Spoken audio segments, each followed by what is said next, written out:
Jeff Bezos once walked away from a high-paying Wall Street job to sell books from a garage. At the time, Amazon was worth exactly $0. No investors, no safety net, no guarantee that anyone would even buy a book online. Today, Amazon has generated trillions of dollars in value, and Bezos became one of the richest men in modern history. But here's the part most people do not know about Jeff Bezos. It wasn't genius, it wasn't luck, and it definitely wasn't passion. By the end of this story, you will understand why Jeff Bezos didn't try to get rich, why he intentionally accepted short-term financial pain, and how his money logic quietly flipped the ownership equation. Hello, I'm Mike Storywell, the money storyteller. Welcome to Smart Money True Stories, where I share real money stories that teach you how to build wealth, escape money traps, and make smarter financial decisions. Jeff Bezos was born on January 12, 1964, in Albuquerque, New Mexico. His start in life was not glamorous. His mother, Jacqueline, was just 17 years old when she gave birth to him. His biological father struggled with alcohol and left the family early.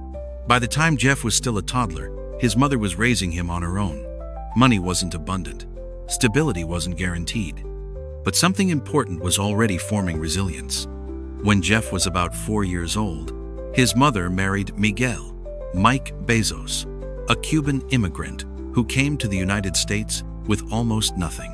Mike had fled Cuba as a teenager, spoke limited English, and built his life step by step through education and hard work. He later adopted Jeff, giving him his last name Bezos. That adoption mattered, not just legally, but psychologically. Jeff grew up watching a man who understood scarcity, discipline, and gratitude. Mike Bezos didn't grow up with options. He created them. That mindset quietly transferred to Jeff, the idea that life rewards preparation, not entitlement. The family later moved to Houston, Texas, where Mike worked as an engineer at Exxon. This is where Jeff's habits became noticeable. As a child, he was intensely curious. He took things apart. He rebuilt them. He asked endless questions, not for attention, but for understanding. At his grandparents' ranch in Texas, Jeff spent summers doing physical labor, fixing fences, shoveling manure, repairing windmills. Hard work that taught him something simple but powerful. Jeff also showed early signs of logical thinking. He loved numbers. He loved patterns. He wasn't chasing approval. He was chasing answers. Teachers noticed he wasn't just smart. He was methodical. At high school, Jeff was already inventing things. He built an electric alarm to keep his siblings out of his room, not out of rebellion but control. He liked systems. He liked predictability. He liked designing outcomes. That trait never left him. His childhood wasn't defined by wealth. It was defined by structure, by parents who valued education, by a household that respected work, by an environment where progress was earned, not expected. This is important. Jeff didn't grow up thinking money was magic. He grew up understanding that money is a result of discipline, of learning, of patience. Long before Amazon, long before billions, the foundation was already there. This isn't a motivational story. This is a finance behavior story. A story about creating opportunity. One key lesson in Jeff's story is that it helps us to understand why a lot of people stay stuck with jobs they hate instead of building systems that earn for them. If you're 25 and building your runway, this will change how you think about risk. If you're 45 and protecting your family, this will change how you see leverage. And if you're 65 and guarding a legacy, this will show you why math, not hope, decides outcomes. Stay to the end, because the final lesson is the one most wealthy people understand but almost never say out loud. In 1994, at age 30, Jeff Bezos lived in New York City, worked at D.E. Shaw, one of the most elite hedge funds in the world, and earned a six-figure salary which, adjusted for inflation, was serious money. He was married, respected, on a clean, upward path.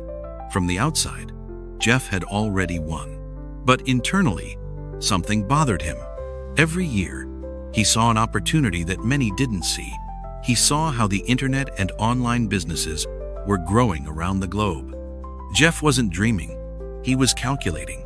He asked a simple question: how can we make use of the internet to simplify how product distribution and shopping are done? That question became his financial identity reset. Most people build their lives around income preservation. Jeff built his around curiosity. That one mental shift quietly changed everything. He began to build the business strategically. He listed out possible risks. He studied the downsides. I imagined the worst-case scenarios. Then he noticed something important. If Amazon failed, he could get another job. But if it succeeded, the upside was uncapped. Most people never play this game because they are trapped by monthly bills, lifestyle creep, and cash flow pressure. Jeff deliberately avoided that trap. He and his wife drove from New York to Seattle, mapping the business plan in the car. They invested about $250,000 from family, a massive amount of trust capital.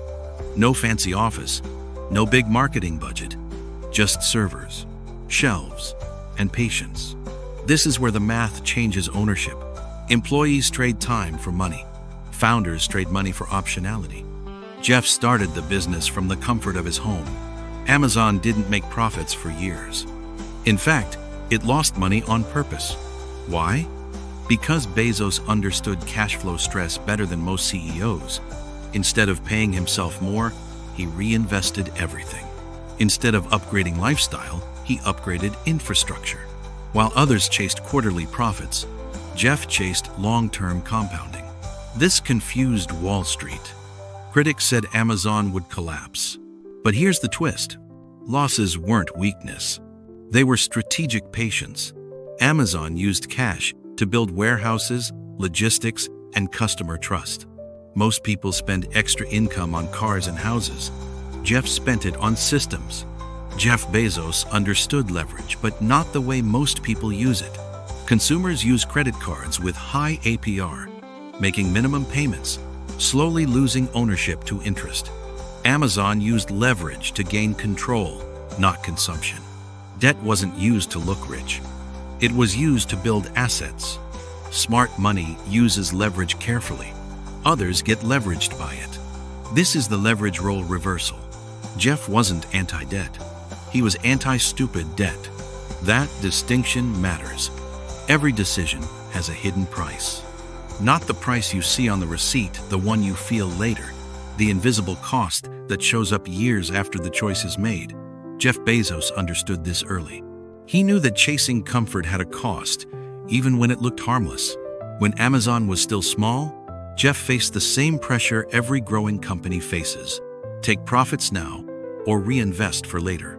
Many of his competitors chose comfort. They optimized profit margins. They raised prices. They slowed spending. On paper, they looked healthy. Investors smiled. Executives got paid. Jeff went the other direction. Amazon optimized growth speed, not short-term profit. That decision confused analysts and angered critics. Year after year, Amazon reported thin margins or losses. To most people, that looked like failure. But it wasn't. It was a deliberate trade. This is where delayed gratification becomes a weapon. Jeff understood that money kept inside a growing system is more powerful than money pulled out early. Every dollar reinvested into warehouses, technology, logistics, and customer experience made Amazon harder to compete with. Comfort would have made the company smaller. Growth made it unavoidable. That choice delayed gratification, but multiplied future power. Jeff wasn't ignoring profits. He was postponing them. There's a difference. Profit later, at scale, is worth more than profit now, in isolation. This is compounding at the system level. The bigger the engine, the harder it is to stop. Opportunity cost is the silent killer here. Most people think opportunity cost is about money they lose. It's not. It's about the future benefits you never get to access because you chose something else. When a company chooses comfort, it gives up reach. When a person chooses lifestyle upgrades, they give up flexibility. When someone pulls cash too early, they give up momentum. Those benefits don't disappear loudly. They fade quietly. Most people choose comfort today because it feels safe. Predictable income, predictable spending, predictable outcomes. But predictability caps upside. It keeps life manageable and small. Jeff chose dominance later. He chose a future where Amazon controlled infrastructure, data, and customer trust at a scale no competitor could match. That dominance didn't come from genius alone. It came from repeated decisions to sacrifice ease now for power later. This isn't just a business lesson. It's a money lesson. And once optionality is gone, no amount of effort can buy it back. Jeff never saw himself as rich. He saw himself as a builder. That identity shaped every money decision. No lifestyle inflation. No emotional spending. No public flexing. Behavioral guardrails protected the mission. People who retire wealthy track behavior. Everyone else tracks income. As Amazon grew, Bezos stayed obsessed with customers, not competitors. Free shipping, fast delivery, lower prices, all funded by reinvestment. This wasn't generosity. It was strategy. Short-term sacrifice. Long-term dominance. That's how compounding actually works. Jeff's wealth wasn't just in cash. It was ownership. Stock compounds while you sleep. Salary stops when you do. That's the quiet difference. The bill was silent. The consequences weren't. Minimum payments feel safe. They aren't. They're designed to feel small so you don't feel the damage. But interest never sleeps. When you make only the minimum, you're not paying off debt, you're renting it. The balance barely moves, but the clock keeps running. That's how years disappear. The bill is quiet, but the cost is loud later. This is how money slowly changes ownership without asking permission. To most high-income earners, as the raise comes in, the new car follows. The bigger house feels justified. Nothing looks reckless, but every upgrade raises the floor you must stand on every month. Bills get heavier. Freedom gets smaller. Suddenly, good income still feels tight. This is how people make more money and feel poorer at the same time. Comfort today steals options tomorrow. Hope is not a plan. Hope says, I'll figure it out later. Math says, later will cost more. Hope doesn't reduce balances. Hope doesn't fix cash flow. Hope doesn't protect you from interest, inflation, or bad timing. Math always collects, whether you understand it or not. The numbers don't care how hard you work or how positive you feel. They only respond to behavior. That's the real divide. People who win long-term design behavior. They decide in advance how money moves. They set rules when emotions are calm. They build guardrails before temptation shows up. Everyone else reacts.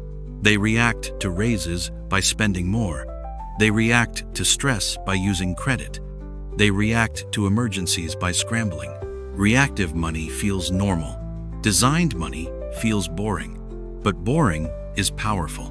Boring builds margin. Margin builds time. And time is the one asset you can't borrow back once it's gone.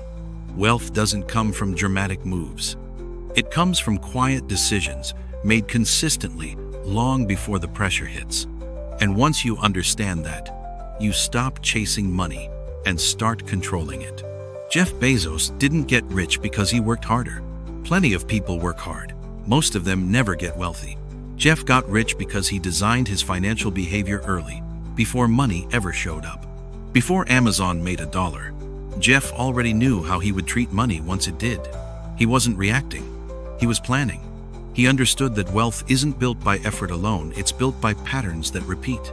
The first pattern was lifestyle delay. When money finally started coming in, Jeff didn't upgrade his life to match his income. No rush for luxury. No pressure to look successful. While others used early wins to buy nicer cars or bigger homes, Jeff kept his personal expenses boring and predictable. That choice protected his future. Lifestyle creep kills momentum. Jeff refused to let spending grow faster than opportunity. Then there was cash flow protection. Cash flow is oxygen. When it's tight, fear makes decisions for you. Jeff knew that. So instead of pulling money out of Amazon to feel rich, he pushed money back in to stay flexible. That kept the business alive during years when profits didn't exist.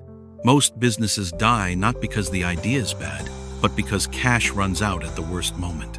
Jeff built buffers. Buffers buy time. Time changes outcomes. Jeff didn't bet everything on a coin flip. He measured downside and upside. If Amazon failed, he could get another job. The downside was temporary. But the upside? Massive. Unlimited. That's asymmetric risk, where the worst case is survivable, but the best case is life-changing. Most people avoid risk completely because they don't separate bad risk from smart risk. Jeff only played games where the math leaned in his favor. And finally, compounding. This is the quiet engine behind everything. Jeff didn't chase fast money. He chased ownership. Ownership compounds. Salaries don't. Stock that grows year after year builds on itself, even when you do nothing. That's what compounding really is. Time working harder than you ever could. Jeff understood that the earlier you set this in motion, the less effort you need later. That's the real lesson. Wealth isn't about grinding forever. It's about designing behavior that scales without you. Jeff Bezos didn't win because he was special. He won because he chose a system that kept winning long after the work was done. That's the real story. We post real finance and wealth creation stories every single day. Subscribe so you never miss the next one that could save you money or make you money. Subscribe, like, and drop your comment. Catch you in the next story.